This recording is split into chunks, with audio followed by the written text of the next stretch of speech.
নমস্কার, your internet school চ্যানেলে তোমাদের সকলকে স্বাগত। তো আজকে আমরা তোমাদের ক্লাস 8 এর পরিবেশ ও বিজ্ঞান বিষয়ের রায় ও মার্টিন কোশ্চেন ব্যাংক অনুসারে প্রথম পর্যায়ক্রমিক মূল্যায়নের মডেল সেট 4 এর প্রশ্নগুলোর সমাধান করব। তো দেরি না করে চলো ভিডিওটা শুরু করা যাক। প্রথমে আছে ফিজিক্যাল সায়েন্সের 1 এ সঠিক উত্তরটি নির্বাচন করো। 1 এ বলেছে প্লবতার একক হলো সঠিক অপশন হচ্ছে অপশন এ নিউটন। পরে 2 এ বলেছে অবাধে পতনশীল দুটি বস্তু মাটিতে পড়ার সময় সঠিক অপশন হচ্ছে অপশন সি দুটি বস্তু একসঙ্গে পড়ে। পরে 3 এ বলেছে 10 কেজি ভরের একটি বস্তুকে পৃথিবীর যে নিজের দিকে টানে তা হলো সঠিক অপশন হচ্ছে অপশন বি 98 নিউটন। 98 নিউটন কিভাবে বেরিয়েছে সেটা দেখো এখানে করে দেওয়া আছে। পরে 4 এ বলেছে কোনো বস্তুর মহাকর্ষীয় প্রভাব সঠিক অপশন হচ্ছে অপশন ডি অসীম পর্যন্ত বহাল থাকে। পরে 5 এ বলেছে প্রদত্ত কোনটিকে গন্ধের সাথে শনাক্ত করা যায় না সঠিক অপশন হচ্ছে উত্তরটা হবে হচ্ছে অপশন সি CO2। পরে 6 এ বলেছে আঁশ ও ইক এই দুই ধরনের যৌগ গঠন করে সঠিক অপশন হচ্ছে অপশন সি Fe। পরে 7 এ বলেছে বাইকার্বনেট মূলকের সংকেত হলো সঠিক অপশন হচ্ছে অপশন এ HCO3-। পরে 8 এ বলেছে আইসোটোনদের ক্ষেত্রে নিম্নোক্ত যে কথাটি ঠিক তা হলো এদের সঠিক অপশন হচ্ছে অপশন সি নিউট্রন সংখ্যা সমান। 2 এ বলেছে নিম্নলিখিত প্রশ্নগুলির উত্তর দাও যেকোনো 4টি। একেরটা বলেছে চাপের পরিমাণ তরলের উচ্চতা ছাড়াও আর কোন কোন বিষয়ের উপর নির্ভর করে। উত্তর এই প্রশ্নের উত্তরটা তোমরা এই প্রশ্নটা থেকে পাবে। উচ্চতা ছাড়াও হচ্ছে তরলের ঘনত্ব, ওই স্থানে তরলের অভিকর্ষজ ত্বরণ এইগুলোর উপরে নির্ভর করে। পরে 2 এর 2 এ বলেছে শহরাঞ্চলে জল সরবরাহ ব্যবস্থা জলের কোন ধর্মের উপর নির্ভরশীল।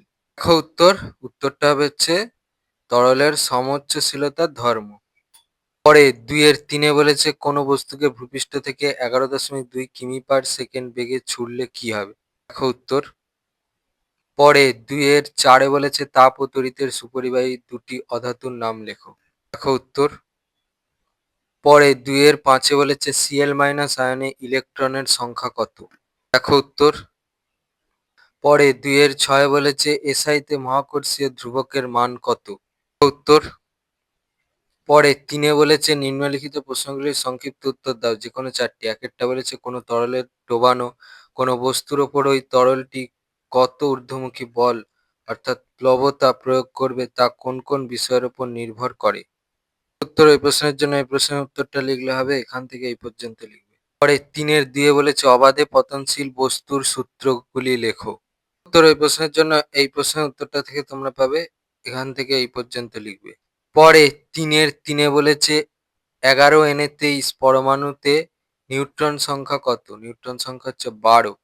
পরে CaO এবং H2O এদের মধ্যে কোনটা সমযোজী আর কোনটা হচ্ছে তড়িৎযোজী। H2O টা হচ্ছে সমযোজী আর CaO টা হচ্ছে তড়িৎযোজী। পরে 3 এর 4 এ বলেছে আইসোবার কাকে বলে উদাহরণ দাও। উত্তর এখান থেকে উত্তরটা চলছে এই পর্যন্ত লিখবে। পরে 3 এর 5 এ বলেছে উত্তপ্ত লোহার উপর দিয়ে স্টিম চালনা করলে কি ঘটবে তা রাসায়নিক সমীকরণ সহ লেখো। উত্তর এই প্রশ্নের উত্তরটা তোমরা এই প্রশ্নটা থেকে পাবে। উত্তপ্ত লোহা এর উপর দিয়ে স্টিম চালনা করলে তাহলে ধাতব অক্সাইড ও হাইড্রোজেন গ্যাস উৎপন্ন করে আর এইটা হচ্ছে সমীকরণটা এই প্রথমটা। 3 এর 6 বলেছে প্লবতা বল বলতে কি বোঝায়। উত্তর এই প্রশ্নের উত্তরটার জন্য এই প্রশ্নের উত্তরটা লিখলে হবে এখান থেকে এই পর্যন্ত লিখবে। আছে লাইফ সায়েন্স পোর্শন। একে বলেছে নিম্নলিখিত প্রশ্নগুলির সংক্ষিপ্ত উত্তর দাও। একেরটা বলেছে আত্মঘাতী থলি বলা হয় সঠিক অপশন হচ্ছে অপশন বি লাইসোজোমকে। পরে 2 বলেছে চোখের রেটিনায় উজ্জ্বল আলো বর্ণ শোষণে সক্ষম সঠিক অপশন হচ্ছে অপশন এ কোন কোষ। পরে 3 বলেছে কোনো বস্তুকে 15 থেকে 30 গুণ বড় করে দেখায় সঠিক অপশন হচ্ছে অপশন সি সরল অণুবীক্ষণ যন্ত্রে। পরে 4 বলেছে নিউক্লিয়াস ছাড়া যে কোষ অঙ্গাণুতে ডিএনএ থাকে তার নাম হলো সঠিক অপশন হচ্ছে অপশন এ মাইটোকন্ড্রিয়া। পরে 2 বলেছে নিম্নলিখিত প্রশ্নগুলির উত্তর দাও যেকোনো দুটি। একেরটা বলেছে একটি একক পর্দাবৃত কোষীয় অঙ্গাণু হলো ড্যাশ। উত্তরটা হচ্ছে লাইসোজোম। পরে 2 এর 2 বলেছে ক্যাকটাসের কাণ্ডের কোষে উপস্থিত জল সঞ্চয়ী উপাদান হলো ড্যাশ। উত্তরটা হচ্ছে মিউসিলেজ। পরে 2 এর 3 বলেছে পিতামাতা থেকে সন্তানদের মধ্যে বংশগত বৈশিষ্ট্য ড্যাশের মাধ্যমে বাহিত হয়। উত্তর। পরে 3 বলেছে নিম্নলিখিত প্রশ্নগুলির উত্তর দাও যেকোনো দুটি। একেরটা বলেছে অধিক উচ্চতাযুক্ত পরিবেশে বসবাসকারী প্রাণীদের রক্তে লোহিত রক্তকণিকার সংখ্যা বেশি হয় কেন। উত্তর এই প্রশ্নের জন্য এই প্রশ্নের উত্তরটা লিখলে হবে, এখান থেকে এই পর্যন্ত লিখবে।